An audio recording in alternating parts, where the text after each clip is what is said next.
दोस्तों, आपका अपने चैनल वेरीफाई हब में। आज के लेक्चर में हम मैनेजमेंट के 5th यूनिट फिनेंशियल मैनेजमेंट के बारे में जानेंगे। आज का लेक्चर हमारा फंडामेंटल्स और बेसिक्स पे रहेगा, जिसमें हम फिनांस का मतलब समझेंगे, फिनेंशियल मैनेजमेंट का मतलब समझेंगे और साथ ही साथ हम इनके ऑब्जेक्टिव्स और प्रिंसिपल्स को समझेंगे। तो सबसे पहले हमारे पास सामने आएगा फिनेंशियल मैनेजमेंट और उनके बेसिक्स। तो चलिए शुरू करते हैं आज का लेक्चर, फिनेंशियल मैनेजमेंट। दोस्तों, जब भी हमारे सामने फिनेंशियल मैनेजमेंट का वर्ड आता है या फिनांस का वर्ड आता है, तो हमें क्या समझ में आता है, ये सबसे इंपॉर्टेंट चीज है कि हमें फिनांस को सुनकर या फिनांस समझ कर या फिनांस जब हम किसी के मुंह से सुनते हैं तो हमारे दिमाग में फिनांस से सबसे पहला जो मीनिंग या सबसे पहला जो पिक्चर बनता है हमारे दिमाग में, वो है पैसा, वो है मनी। तो फिनांस को अगर जनरल टर्म में हम समझना चाहें दोस्तों, तो हम ये कह सकते हैं कि फिनांस कुछ नहीं है, वो पैसा है या पैसे के रिलेटेड जो चीजें हैं वो हैं, या फिर इकोनॉमी हम बोल सकते हैं उनको, वित्त। अगर एग्जैक्टली हिंदी में बात किया जाए तो फिनांस का जो हिंदी टर्म है वित्त है। तो इन सब चीजों से जो सबसे पहला इमेज हमारे दिमाग में आ रहा है वो क्या है? पैसा, या फिर पैसे से रिगार्डिंग कोई भी सामान। तो फिनेंशियल मैनेजमेंट अगर हम बात की जाए तो फिनेंशियल मैनेजमेंट इसी चीज का है कि आप अपने वित्त को, आप अपने पैसे को किस तरीके से मैनेज करें, यूटिलाइज करें, ताकि आपका ग्रोथ हो जाए। तो फिनांस को जब हम सबसे पहली बार फिनांस को हम देखते हैं तो फिनांस बोलता है कि finance is the effective procurement of fund and their effective utilization. इसका मतलब कि इफेक्टिव प्रोक्यूरमेंट और इफेक्टिव यूटिलाइजेशन से सबसे इंपॉर्टेंट समझना यहाँ पे हमें है कि इफेक्टिव प्रोक्यूरमेंट क्या हुआ। फिनांस तो सर आप बोल रहे हैं कि वो वित्त है, वो पैसा ही है, तो फिर पैसे का प्रोक्यूरमेंट कैसे हो सकता है? तो बेसिकली प्रोक्यूरमेंट का अगर अर्थ हम समझे तो प्रोक्यूरमेंट का अर्थ होता है एकत्रित करना, एक्वायर करना, अपने पास जमा करना।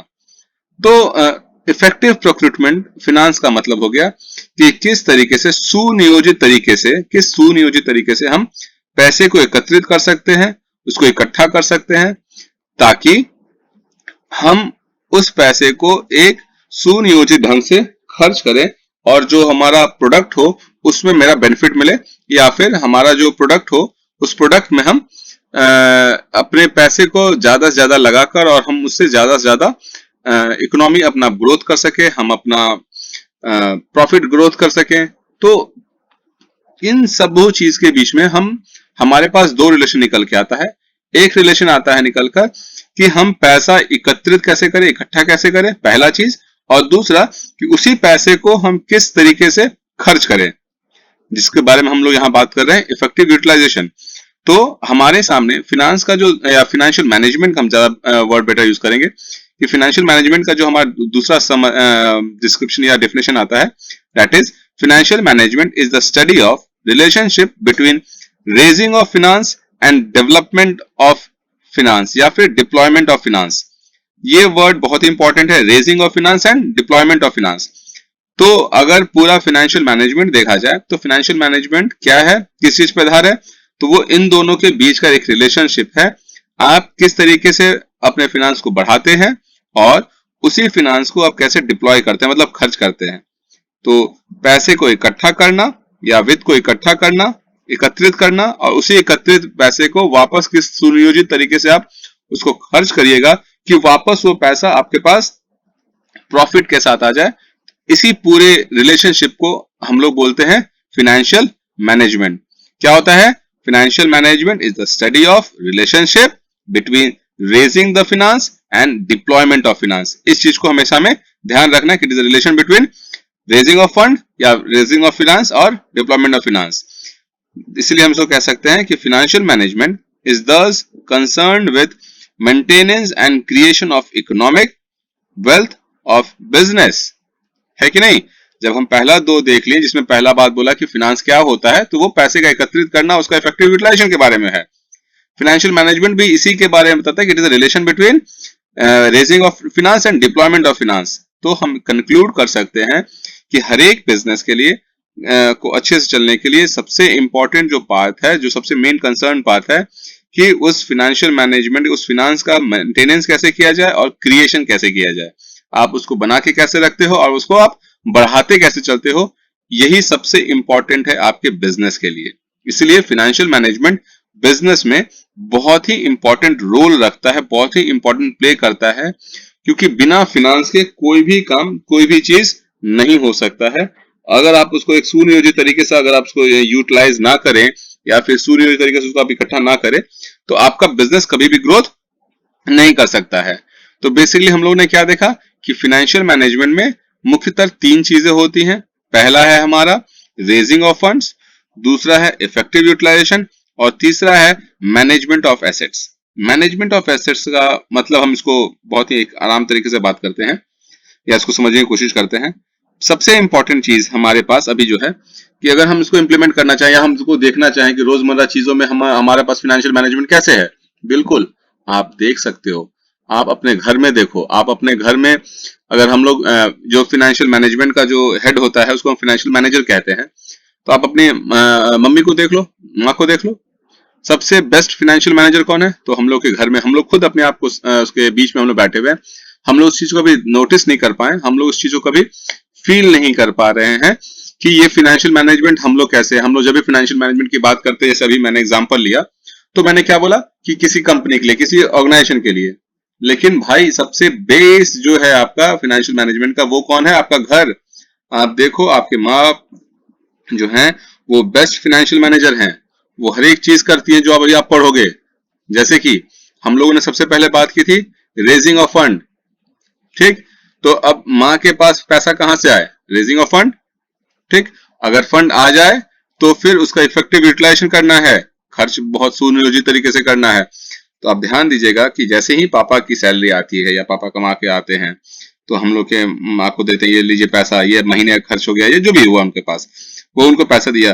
तो अब जो भी पैसे माँ के पास आता है, वो पैसा उसको इस तरीके से यूज करती हैं कि उसमें से कुछ पैसा बच भी जाए और सभी जरूरतों की चीजें, जितनी भी जरूरत की चीजें हैं, चाहे वो आपका ट्यूशन फीस हो, चाहे वो आपका स्कूल फीस हो, आपका कॉलेज फीस हो, घर की जो दैनिक कार्यक्रम में लगने वाले चीजें हैं उनका खर्च हो, वो इस तरीके से खर्च करती हैं कि हर एक चीज एक प्रपोर्शन में आपके घर में अवेलेबल रहता है, आपके पे ध्यान दिया जाता है और साथ ही साथ एक सेविंग भी कर लिया जाता है ताकि वो नेक्स्ट मंथ के लिए आपका फंड हो जाए।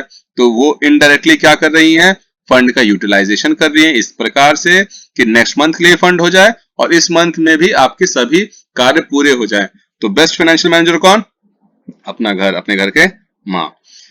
और ये हमेशा ध्यान रखिएगा क्योंकि ये बहुत ही बेसिक है, फाइनेंशियल मैनेजमेंट की सबसे बेसिक बात की जाती है। तो बेसिक एग्जांपल आप अपने घर को देखिएगा। अभी हम लोग बहुत हाई फाई लेवल पे ऑर्गेनाइजेशन की बात करेंगे तो हो सके आपको थोड़ा सा समझने में समय लग जाए, लेकिन बिल्कुल वो भी हम लोग समझेंगे। लेकिन उनसे सबसे इंपॉर्टेंट चीज क्या है कि अगर आपको देखना है, विजुअलाइज करना है अपने फाइनेंशियल मैनेजमेंट में, तो फाइनेंशियल मैनेजर को अगर आपको देखना है तो अपने माँ को देख लीजिए। She is the best example for any kind of financial management. उनसे अच्छा कोई मैनेजर नहीं है, ये तो आप मान के चलिएगा। कोई भी मैनेजर बन जाए, लेकिन एक घर को चलाना सबसे कठिन काम होता है, खासकर जब उसमें मल्टीपल एक्टिविटीज हो जाते हैं। तो अब हम बात कर रहे थे फाइनेंशियल मैनेजमेंट में, तो जिसमें हमने देखा कि तीन चीजें सम्मिलित होती हैं फाइनेंशियल मैनेजमेंट में: raising of funds, effective utilization और मैनेजमेंट ऑफ एसेट। अब बोलिएगा कि सर मैनेजमेंट ऑफ एसेट कैसे हो रहा है हमारे घर में? तो बहुत ही इजी है। आप ये देखो कि आप कोई सामान खरीदते हो, मोबाइल ही खरीदना हुआ, तो वो एक एसेट है आपके घर के लिए। तो अब उस चीज के लिए माँ देखेगी कि पहले जरूरत क्या है, कि आपका फोन जरूरत है या आपकी किताबें जरूरत है। अगर किताबें ज्यादा जरूरत है तो किताबों के लिए पैसा दिया जाएगा, कुछ पैसा बचाया जाएगा ताकि उस पैसे को कुछ कुछ बचा बचा कर आपको 1 महीने के बाद, 2 महीने के बाद आपका फोन भी दे दिया जाए। हो सके आपको कल के डेट में उसके बाद आपको एक साइकिल या एक मोटरसाइकिल की जरूरत पड़ जाए, तो उसके लिए भी जो फंड रेज करना है वो माँ को ही करना है। वो हो सकता है कुछ पापा से अपना फंड रेज करें, पापा से मांगे कि बच्चे के लिए साइकिल खरीदनी है, मोटरसाइकिल खरीदनी है, तो उनकी अथॉरिटी है, उनके पास है कि वो फंड को कैसे रेज करें। और उसी रेज किए फंड से आपके लिए कुछ ना कुछ सामान खरीदाता है, चाहे वो किताबें हो, चाहे आपकी स्कूल फीस हो, चाहे वो आपका मोटरसाइकिल, मोबाइल, कुछ भी हो।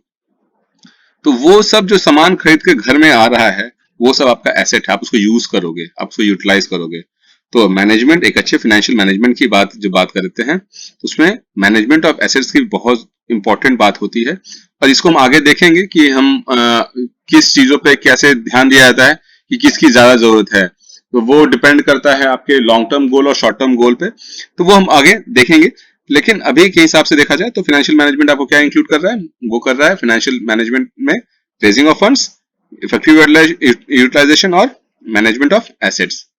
अब हम बात करेंगे objectives and functions of management की। तो सबसे पहला ऑब्जेक्टिव अगर हम जब भी बात करेंगे किसी भी मैनेजमेंट ऑफ ऑर्गेनाइजेशन की या मैनेजमेंट फाइनेंशियल मैनेजमेंट की, तो सबसे पहला जो आपका ऑब्जेक्टिव आता है दैट इज मैक्सिमम प्रॉफिट। इसमें कोई कोताही नहीं होनी चाहिए। आप इस तरीके से पैसा खर्च करो कि आपको मैक्सिमम प्रॉफिट हो। अब आप अपने एग्जाम्पल को हम लोग वापस रिलीव करते हैं, देखते हैं कि आपके केस में घर में माँ को किस चीज में मैक्सिमम प्रॉफिट होगा। तो मेरा तो आंसर बहुत स्पष्ट है, पता नहीं आपके हिसाब से क्या है, लेकिन मैं अपना पॉइंट ऑफ व्यू देना चाहता हूँ। आपके पढ़ाई लिखाई में, आपका पढ़ाई लिखाई आपके घर के खर्च में सबसे इंपॉर्टेंट प्रॉफिट है, क्योंकि आप अच्छा पढ़ लिख लोगे तो आप अच्छा कमाओगे, अच्छा काम करोगे और इसको वापस रिटर्न में घर में मम्मी पापा को आप वापस प्रोवाइड करोगे। तो किसी भी ऑर्गेनाइजेशन में पैसे का खर्च ऐसा होना चाहिए, ऐसा यूटिलाइजेशन होना चाहिए कि आपको मैक्सिमम प्रॉफिट मिल सके। सेकेंड बात आती है वेल्थ मैक्सिमाइजेशन की, कि आपका पैसा हमेशा बढ़ता रहे, आपका जो सोर्स है, आपका जो इनकम है, या फिर आपका जैसा बात करते हैं हम लोग कि आपका जो फंड है वो फंड हमेशा बढ़ता चला जाए, तो उसको हम लोग बोलते हैं वेल्थ मैक्सिमाइजेशन। आपका हमेशा धन जो है, धन में हमेशा वृद्धि होनी चाहिए। ऐसा नहीं कि आज आप 10 रुपए कमा रहे हो तो कल 5 रुपया होना चाहिए, नहीं। आज आप 10 रुपए कमा रहे हो तो कल 12 रुपया, कल 15 रुपया, उसके बाद 20 रुपया। तो आपके वेल्थ में हमेशा एक लीनियर इंक्रीज होना चाहिए, दैट इज वेल्थ मैक्सिमाइजेशन। ज्यादा से ज्यादा आप धन को एकत्रित करना आपको आना चाहिए एक अच्छे फाइनेंशियल मैनेजमेंट के अंदर।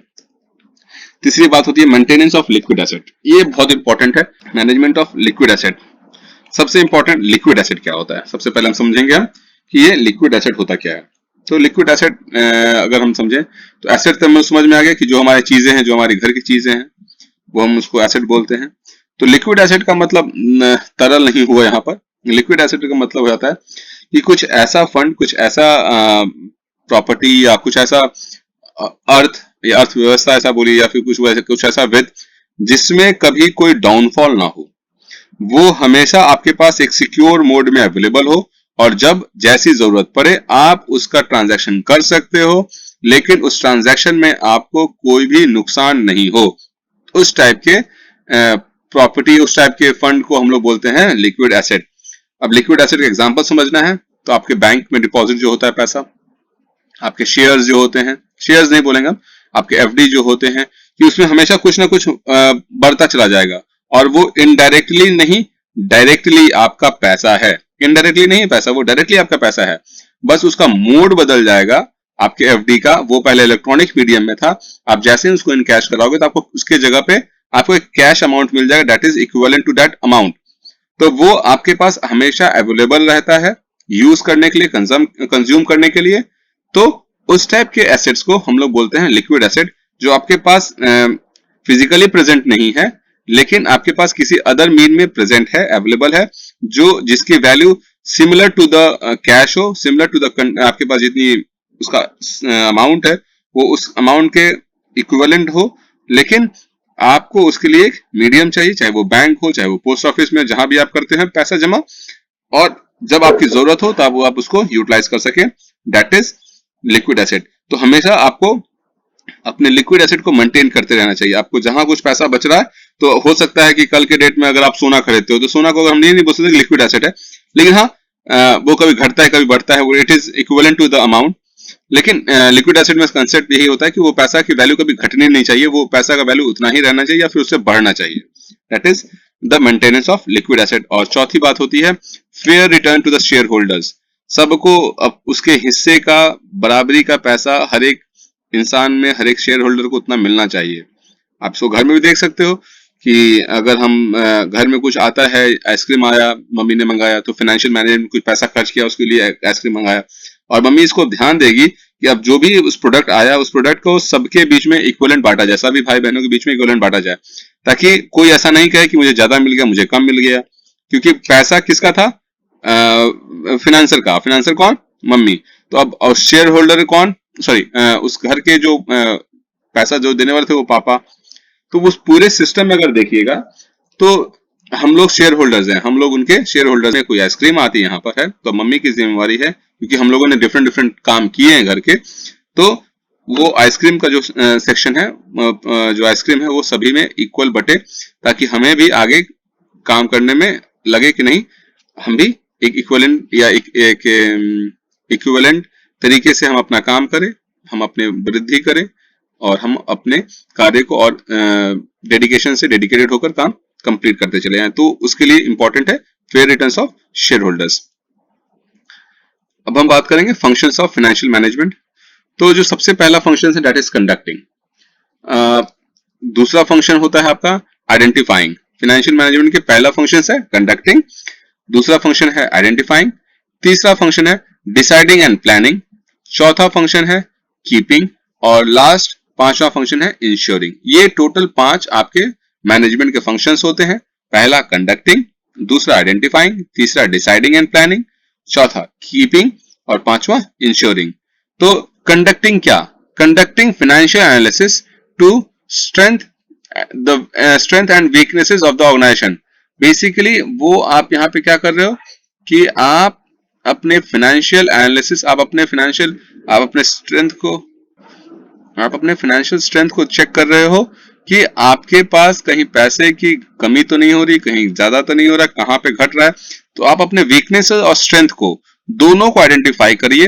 That is conducting part. Financial management का सबसे पहला पार्ट कि आप अपने स्ट्रेंथ, आपकी मजबूती कहां पर है, आपकी कमजोरी क्या है अपने ऑर्गेनाइजेशन में, उसके हिसाब से आप अपने फाइनेंशियल एनालिसिस हमेशा करते रहें। That is the first function. दूसरा, identifying the opportunities and threats in future. तो इसमें क्या है कि आपको अपने भविष्य के हिसाब से, आपका जो बिजनेस है उसके हिसाब से आपकी अपॉर्चुनिटीज क्या होनी चाहिए, उस अपॉर्चुनिटीज के अकॉर्डिंगली आपको थ्रेट भी देख के चलना पड़ेगा कि अगर ये सक्सेस नहीं हो पाया तो हमारा थ्रेट भी हो सकता है। तो आपको हमेशा अपने पॉजिटिव और नेगेटिव्स को, दोनों को फ्यूचर के हिसाब से आपको हमेशा नापते रहना पड़ेगा, आपको हमेशा जज करते रहना पड़ेगा, आइडेंटिफाई करते रहना पड़ेगा। जैसे आज के अगर डेट में देखा जाए तो आज के डेट में बिल्कुल थ्रेट है, कोरोना वायरस एक बहुत बड़ा थ्रेट है, लेकिन इसमें अपॉर्चुनिटीज देखी जाए तो बहुत ज्यादा अपॉर्चुनिटीज है स्टेट गवर्नमेंट के लिए, सेंट्रल गवर्नमेंट के लिए, लघु उद्योग के लिए। अब हर एक कंपनी अपने लेवल पे हम लोग काम कर सकते हैं, अगर कुछ बनाना चाहें बना सकते हैं। अपॉर्चुनिटीज तो है, लेकिन वहां पे थ्रेट भी है कि कहीं मेरा प्रोडक्ट मार्केट में नहीं सस्टेन कर पाया तो हमें क्वालिटी पे ध्यान देना पड़ेगा। तो हमेशा आपको माहौल, मौसम के हिसाब से, फ्यूचर के हिसाब से आपको अपने अपॉर्चुनिटीज को और थ्रेट्स को हमेशा देखते रहना चाहिए। तीसरी पॉइंट आती है डिसाइडिंग एंड प्लानिंग में। Deciding and planning of financial strategies. आपको पैसा कब, कहां और कितने मात्रा में खर्च करना है, ये सबसे इंपॉर्टेंट एक फैक्टर होता है, एक सबसे इंपॉर्टेंट फंक्शन होता है किसी भी फाइनेंशियल मैनेजमेंट के लिए, कि deciding and planning of financial strategies.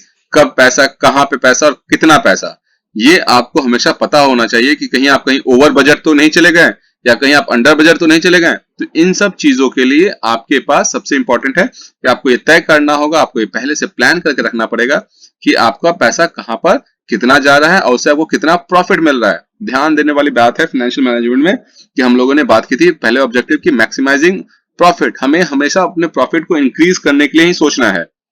और चौथा हमारा पॉइंट है keeping the funds available whenever required with careful attention। तो आपको अपने पैसे को हमेशा एक सुनियोजित तरीके से आपको रखना है, और इसी के लिए हम लोग बात किए थे, जिससे हमारा लास्ट था लिक्विड एसेट्स के लिए। अब यहाँ पे जो पैसा होता है वो हमेशा लिक्विड एसेट की बात की जाती है कि अगर आपका पैसा किसी लिक्विड एसेट में लगा हुआ है तो आपके पास वो पैसा हमेशा अवेलेबल है, आपको कभी सोचना नहीं कि वो गिरेगा। इसलिए हम लोग बात किए थे लिक्विड एसेट की कि पैसा का भाव जो होना कभी गिरना नहीं चाहिए, वो हमेशा बढ़ते रहना चाहिए और वो हमेशा आपके पास अवेलेबल होना चाहिए कि जब भी आपके पास जरूरत हो आप उसका यूटिलाइजेशन कर सको। और लास्ट आता है ensuring financial discipline in the organization. आप अपने ऑर्गेनाइजेशन में, आप अपने घर में फालतू के कोई आर्थिक खर्चे ना करो। ये सबसे इंपॉर्टेंट पार्ट हो जाता है क्योंकि यहां से आपके लॉसेस क्रिएट होते हैं। अगर आप अपने स्ट्रक्चर के साथ, घर की हम लोग बात कर रहे थे, अगर मम्मी को देखोगे तो मम्मी कभी भी एक्स्ट्रा खर्चा नहीं करती है या फालतू खर्चा नहीं करती, जिसका कोई काम नहीं है वो चीज नहीं आता है घर में, और ये सिर्फ और सिर्फ पावर किसके पास है, तुम्हारे घर के फाइनेंशियल मैनेजर के पास है। तो हम लोग को ये सारी चीजें conducting, identifying, deciding, keeping and ensuring, पांचों की पांचों फंक्शंस हमें अपने घर में साक्षात दिखता है। तो अगर आपको कभी भी फाइनेंशियल मैनेजमेंट में प्रॉब्लम हो, आप अपने मम्मी के पास जाइए और उनसे समझिए कि पैसा कहां से लाएं, कहां खर्च की, कितने मात्रा में खर्च की और क्यों खर्च की, उससे बेनिफिट क्या होगा, वो सारा आंसर हमें यहाँ पर मिल सकता है। तो फाइनेंशियल मैनेजमेंट में पूरा कंसेप्ट यही है। तो ये था आज का बेसिक। तब तक के लिए thank you for watching my video. Stay tune and stay safe. Thank you.